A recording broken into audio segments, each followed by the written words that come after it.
힘이 센 나라가 힘이 약한 나라에 쳐들어가서 다 쓸어버렸습니다. 점령한 나라의 왕을 죽이려고 하는데 그 왕이 빌었어요. 한 번만 살려주세요. 목숨만 살려주세요. 그래? 그럼 내 말을 들을 거야? 뭐든지요. 그럼 나와 조약을 맺자. 너 나에게 1년에 조공을 이만큼 바쳐라. 쌀은 이만큼, 금은 이만큼, 비단은 이만큼, 여자는 1000명씩. 그걸 어떻게? 그럼 죽을래? 네, 그렇게 하겠습니다. 이렇게 승리해서 주인이 된 나라와 패배해서 종이 된 나라가 맺는 언약이 바로 종주권 언약입니다. 주인과 종 사이의 언약이죠. 그러면 이 종주권 언약이 평등할까요? 아니면 불평등할까요? 불평등합니다. 종주권 언약들을 살펴보면 잔인하다 싶을 정도로 불평등합니다. 중세시대 영주와 백성이 맺는 언약이 바로 이런 종주권 언약이거든요. 내가 보호해줄게. 그 대신 세금으로 곡식을 수확하면 수확의 70%를 갖다 바쳐. 결혼하게 되면 첫날 밤은 나 영주와 보내야 해. 싫어? 그러면 내 영토 밖에 살든가. 영주의 보호 밖에 나가면 야만인들한테 약탈당하고 살 수가 없습니다. 그러니까 영주와 부당한 계약을 맺는 거죠. 절대적인 값과 절대적인 을의 관계에서 맺는 언약이 바로 종주권 언약이기 때문에 종주권 언약에서는 갑이 하자는 대로 을은 해야만 하는 겁니다. 그래서 무엇이든지 요구할 수 있는 절대적인 강자인 갑이 절대적인 약자인 을한테 어떤 것을 요구하고 있는지 보면 그 절대적인 강자인 그 왕, 그 영주가 어떤 사람인지를 알 수가 있습니다. 아, 이 왕은 돈을 좋아하는 왕이구나. 이 왕은 세욕을 밝히는 그런 왕이구나. 이 왕은 잔인한 왕이구나. 전혀 배려가 없는 왕이구나. 이런 것을 알 수가 있습니다.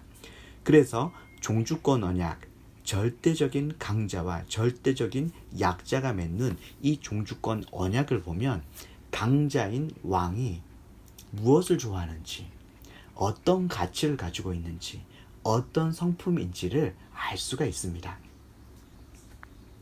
그런데 성경 66권 중에 한 성경이 그 처음부터 끝까지 그 성경 전체가 정확히 종주권 언약의 형식대로 되어 있는 성경이 있습니다.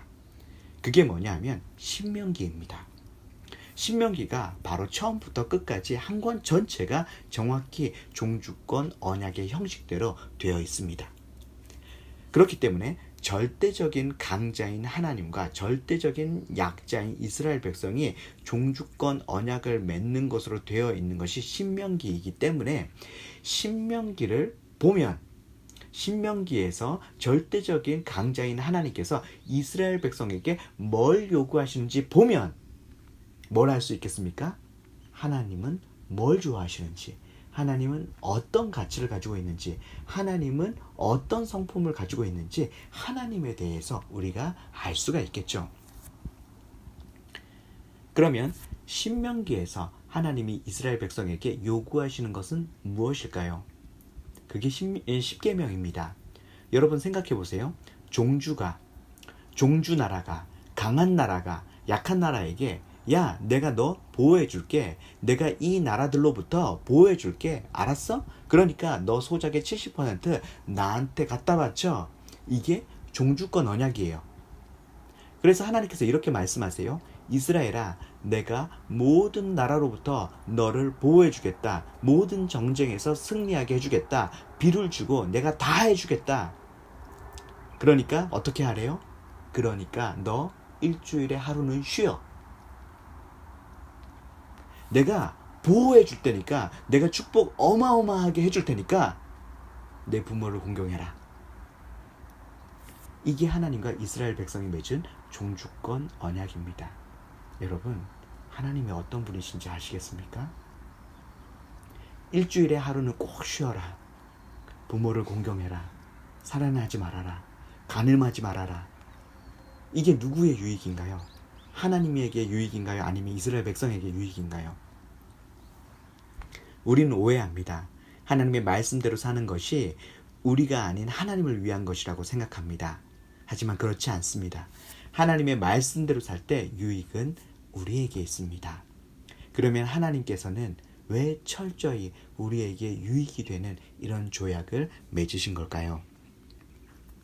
신명기 10장 12절 이스라엘아 내 하나님 여호와께서 내게 요구하시는 것이 무엇이냐 곧 내 하나님 여호와를 경외하여 그의 모든 도를 행하고 그를 사랑하며 마음을 다하고 뜻을 다하여 내 하나님 여호와를 섬기고.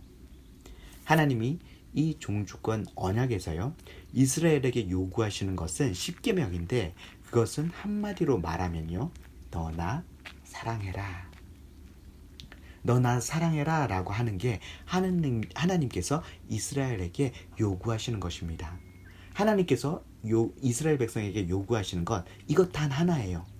온 마음과 온 힘과 온 뜻을 다해서 나 사랑해라. 너 나 사랑해라 라고 하시면서 하나님께서 말씀하시는 것이 이것입니다. 신명기 1장 31절에서 33절 내가 아들을 아는 것 같이 광야에서 너희를 이렇게 안아서 옮겼다. 너희들이 가기 전에 내가 먼저 가서 장막 칠 곳을 다 찾았다. 여기까지 인도했다. 독수리가 날개치며 아는 것처럼 내가 너희를 이렇게 인도했다. 라고 말씀하세요. 그러니까 하나님이 우리를 사랑했다고 하는 것입니다. 내가 너희를 사랑했다. 그러니까 너희도 나를 사랑해줘. 정말로 사랑하는 사람에게서 받고 싶은 게 뭔지 아세요? 돈이 아닙니다.